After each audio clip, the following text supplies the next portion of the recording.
from the Shenandoah Valley Discovery Museum.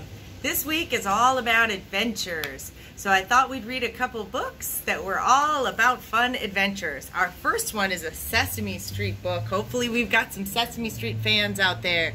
It's called Another Monster at the End of This Book. So it's an interactive book and I'll get to do some stuff along with you. Oh no, Elmo, I'm not going to the end of this book. If there is a monster there, monsters are not to be trifled with. I'm going to stay right here on this first page. If you turn the page, we're getting closer to the monster at the end of the book. Elmo, come with me. Elmo, please turn the page. Elmo, where are you? Uh-oh, I wonder what's going to happen. Elmo, do you not understand that at the end of the book there's a monster? It could be a nice furry monster like you or me, or a cookie monster. But it could also be a very big, scary, hungry monster with sharp teeth and claws and an attitude. Therefore, I am putting these hundreds of paper clips here just to remind you that we are not going to the end of this book. Yes, Mr. Grover? Psst. Please pull the paper clips. Oh no, turn, turn, turn, turn, look out. What's gonna happen? All right, no more Mr. Nice Guy. I have now taken all the alphabet blocks and built a huge castle right here. No one can turn this page now. Uh-oh, what's it look like? It says T-U-R-N, turn. Oh no, here we go. We're getting closer. Enough is enough. I, Grover, am now gluing this page down so you cannot turn it. And if you cannot turn the page, we will not get to the monster that is at the end of this book. Come back to the beginning of the book. Oh no, look, we're gluing it down. Elmo, please, forget about seeing the monster at the end of this book. Little Elmo wants to see the monster at the end of this book. Oh no, please, pretty please. This will stop you from turning pages. I, Grover, have put up a thick steel wall so no one can ever turn this page. What do you say to that, little Elmo? Elmo? Elmo? Where are you? Elmo is on the next page. Uh-oh, look out. All right, we will go see the monster, but just one little peek. Listen carefully. You tiptoe around to the back of the book. When I say turn the page, you jump in from the back of the book, and I will jump in from the front. Here we go. 1, 2, get ready to turn the page, and then turn like a rabbit, bunny rabbit. 3. Ah! I never thought that the monster at the end of the book would be you, little Elmo. You. No, Mr. Grover, you are the monster at the end of the book. I saw you. Oh, how funny. There's two cute little monsters, both scared of the other at the end of the book. Sometimes adventures are all about trying something new. All right, our next one is a whole different type of adventure. It's How I Became a Pirate by Melinda Long and David Shannon. Ooh, have you ever dreamt about becoming a pirate? Look at here. Pirates have green teeth when they have any teeth at all. I know about pirates because one day when I was at the beach building a sandcastle and minding my own business, a pirate ship sailed into view. I knew what it was because its flag had a skull and crossbones on it, and because I could hear the pirates singing, "Hey ho, blow the man down." They were a little off key, but they were singing. Look at him building his sandcastle. That is quite the sandcastle. I tried to tell Dad, but he was busy setting up the beach umbrella. I tried to tell Mom, but she was busy slathering my baby sister with sunblock.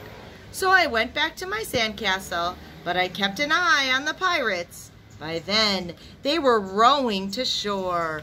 Oh goodness, they don't even see the pirates coming in. When they landed, the head pirate climbed out of the boat and yelled, "Ahoy there, matey! Be this the Spanish Main?" "No," I said, "this is North Beach." "Shiver me timbers," the pirate said. "We must have taken a wrong turn at Bora Bora." Uh-oh, the pirate's lost. He's even got a parrot on his shoulder. Let's see. He walked around my sandcastle. He looked at the moat, then yelled back to his crew. "He's a digger, he is, and a good one to boot." "A good one to boot," the others agreed. "What be your name, matey?" the head pirate asked. "Jeremy Jacob," I told him. Oh, goodness, look at him. "Well, Jeremy Jacob," he said, "you're looking at Braidbeard and his crew. We've been needing a digger like yourself. We've a chest of treasure to bury." "Aye, treasure," the others shouted. "You're coming with us," Braidbeard told me. I didn't think Mom and Dad would mind as long as I got back in time for soccer practice the next day. Oh, goodness. Do you think Mom and Dad will mind if he goes off? That is how I became a pirate. Look at the crew he's with. Parrot and all. He's flying off the back. As soon as we were on board, Braidbeard showed me the chest of gold and jewels. "Got to find a safe place for this here treasure. It's high time we're off," he announced. "We're off," we all shouted, and then we set sail. Oh my goodness, they're off. There was plenty to do on board. The pirates taught me to sing chanties, the louder the better, and to say real pirate stuff like landlubber and scurvy dog. By dinner time, I could speak pirate perfectly. I also learned pirate names. Braidbeard pounded his fist on the table and yelled, "Down the hatch, me ladies, down the hatch," we all shouted. Braidbeard gulped his food and said, "Hand over the meat." "The meat," we all roared. Nobody told us to finish our spinach. There wasn't any. Or to chew up our carrots. There weren't allowed on board. We talked with our mouths full, and nobody said please or thank you. After dinner, I tried to teach the pirates to play soccer. Braidbeard kicked the ball and yelled, "Arg, soccer! Arg, soccer!" the crew yelled. Then everybody dove for the ball at once, and it rolled right off the deck. "After it, me hearties!" Braidbeard commanded. "After it," we all whispered. We fought over who would go to get the ball, but it didn't matter anyways because a shark came along and swallowed it in one big gulp. So much for my soccer ball. Oh, goodness gracious. By now it was past my bedtime, but nobody tells pirates to go to bed, to take a bath, or to brush their teeth. Maybe that's why their teeth are green. Pirates sleep with one eye open just in case, and they don't change into pajamas unless they want to. Pirates don't do anything they don't want to, except for maybe swabbing the decks. I want to be a pirate forever. But I found out what else they don't do. When I couldn't stay awake any longer, I asked Braidbeard to tuck me in and read me a story. "Tuck you in?" he bellowed. "Pirates don't tuck." "No tucking," the crew cried. And the only thing they had to read was a map. "Don't you have any books?" I asked. Braidbeard looked confused. "Books?" I didn't even bother to ask about a good nice kiss. Oh, look at how they sleep all on top of each other. It doesn't look as comfy as one would think. It wasn't easy to fall asleep without a story, but I was finally dozing off when a storm broke.